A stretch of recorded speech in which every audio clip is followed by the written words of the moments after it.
capítulo 10, versículo 10. Glória a Deus, aleluia. Santo é o teu nome, Senhor. Hoje novamente Satanás vai beijar a lona. Hoje nós vamos andar pisando em serpentes e escorpiões. Aleluia. Ou essa serpente sai do nosso meio, ela vai servir de tapete para a gente pisar por cima o tempo todo. Quem crê, diga amém. Glória a Jesus. Aleluia. João capítulo 10, versículo de número 10. Tira a tua mão daí, diabo. Tu já perdeu. Aliás, essa luta a gente não combate para ganhar, a gente combate para se manter vencedor, porque a gente já é vencedor em Cristo Jesus, amém? Diz assim a palavra do Senhor, amém, amados? Não se distraia. O ladrão vem somente para roubar, matar e destruir. Eu venho para que tenham vida e a tenham em abundância. Ouça, eu sou o bom pastor, o bom pastor dá a vida pelas ovelhas. O mercenário que não é pastor, a quem não pertencem as ovelhas, vê vir o lobo, abandona as ovelhas e foge. Então o lobo as arrebata e dispersa. 13. O mercenário foge, porque é mercenário e não tem cuidado com as ovelhas. Eu sou o bom pastor, conheço as minhas ovelhas e elas me conhecem a mim.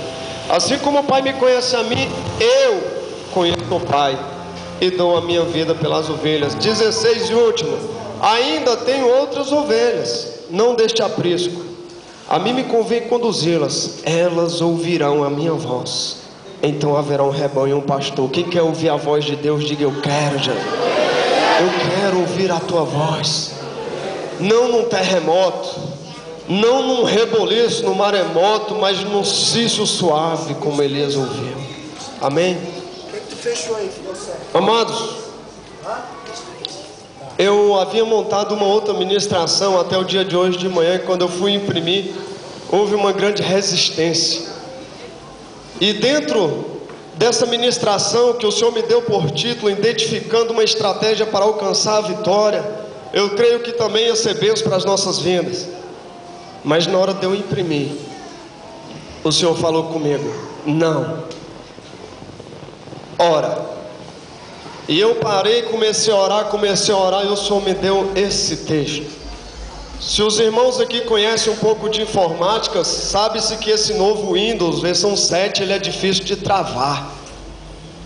E eu estou com um computador novo lá, né, formatado. E quando estava tudo pronto, eu tentei imprimir isso aqui e não consegui. Eu nunca tinha visto nem aquilo ali, a tela ficou branca. Eu já tinha visto preto, a mensagem de erro, já vi computador reiniciar e tudo, mas nunca tinha visto uma tela branca e aquele símbolozinho mandando esperar. Eu falei, eu espero é no Senhor, não é no computador não, Senhor, eu preciso imprimir. E eu terminei, amados, e foi grande prova. Tive que pegar o computador emprestado, fui tentar salvar naqueles pendrive, o computador não reconheceu o pendrive, peguei outro computador, tentei salvar e não dava certo, desligava a impressora, ligava, desliguei o computador, liguei de novo. Aí eu falei, peraí, não é por força nem por violência, mas é pelo Espírito Santo de Deus. Botei a mão e falei, eu te repreendo, Satanás, essa palavra vai chegar aos nossos corações hoje, tira a tua mão. E deu certo, mano, tá aqui. Tem um ingrediente, né, entre a promessa de Deus e o milagre, que é chamado fé. E eu botei minha fé em prática. Amados, João capítulo 10. E todos os evangelhos, eu sou muito fascinado pelo livro de João. João, né, a gente sabe que é o apóstolo do amor, era o mais íntimo.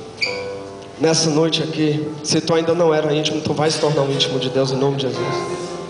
Amados, era interessante que naquela época, as pessoas que tinham um pastor, rebanhos, pastores da época, eles moravam em vilas. Só que quando chegava ali na virada da noite, era necessário eles tirarem aqueles rebanhos, aquelas ovelhas e levarem para um aprisco, para um curral, e ficava um pouco distante da aldeia deles, daquela vila, e eles nomeavam uma pessoa, ou um pastor deles que era proprietário, para colocar as ovelhas dentro do aprisco. Era uma construção de pedra, cerca de 3 metros de altura, às vezes era feito de madeira. E o que é interessante nessa história é que os apriscos, eles não tinham porta. A porta tinha que ser o pastor. Havia o círculo, né? Ou em forma meio que quadrada, em forma de ferradura, e as duas paredes limitando, mas não havia porta. E tinha que ficar o pastor, o porteiro ali. E é interessante, amados, que quando era no fim da tarde, eles elegiam hoje vai ser o irmão Edmar, que vai ficar protegendo as ovelhas, vai ficar na porta. E todo mundo daquela vila, amados, eles colocavam todas as ovelhas lá dentro. Era branca, era preta, era com mancha, sem mancha, com pelo, sem pelo, e entrava tudo ali.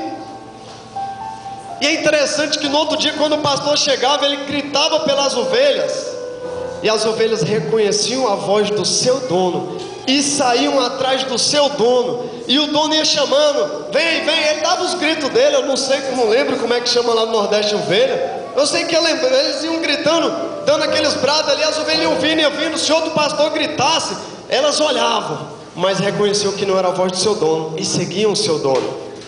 Tu imagina se hoje aqui nesse lugar tivesse cheio de ovelha, de uns 6 ou 7 donos, e chegasse 7 pessoas aqui gritando pelas suas ovelhas, ia ser um emaranhado, uma passando por cima da outra, se atrapalhando.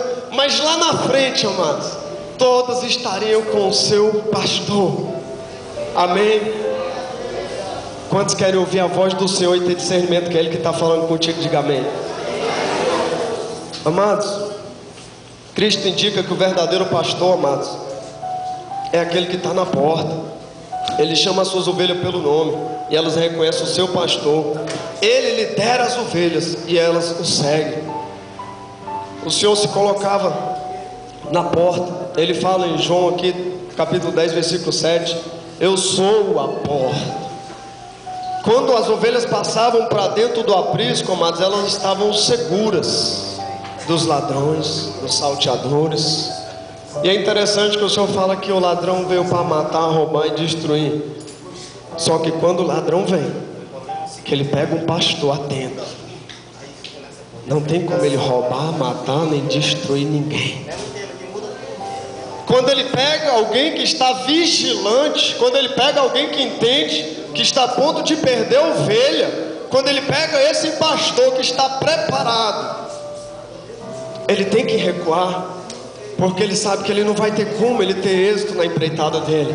Ele sabe que o pastor vai botar ele para correr. Amém, irmão? Vamos botar esse nosso inimigo para correr hoje em nome de Jesus.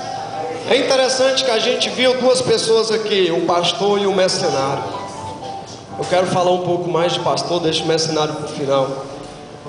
Amados, o mercenário, né, fala assim que ele foge para proteger a si mesmo, mas o pastor, ele dá a vida pelas suas ovelhas. Eu queria entrar já no primeiro aspecto.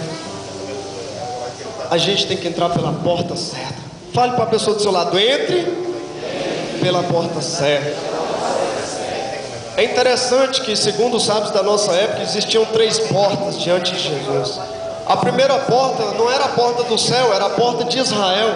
Jesus, ele tinha que entrar para Israel segundo o caminho mencionado nas Escrituras. E assim ele fez.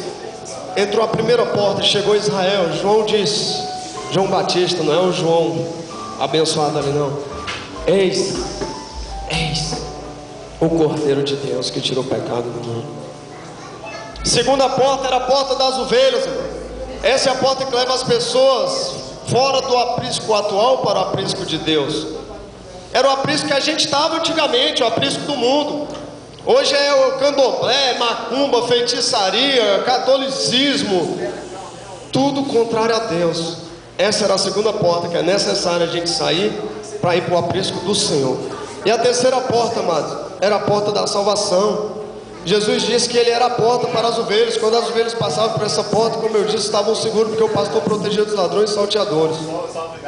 E é interessante que nem todos os judeus que Jesus veio pregar para eles passaram por essa porta. Amados, Jesus veio para os deles, para os seus. João 1,11 diz: o Senhor veio para os seus, mas os seus não o receberam. Mas todos aqueles que o receberam, Ele lhes deu o poder de serem feitos filhos de Deus. E é interessante que a gente pode passar por essa porta sem fazer muita força. Basta você querer. Jesus fala: eu sou o caminho, a verdade e a vida. É necessário que a gente entre por uma porta. Ele fala, como eu disse em João 10,7: eu sou a porta. Amados, quando tu chega na porta, Jesus fala: é aqui mesmo, filho, entra, porque lá dentro ladrão nem salteador ninguém te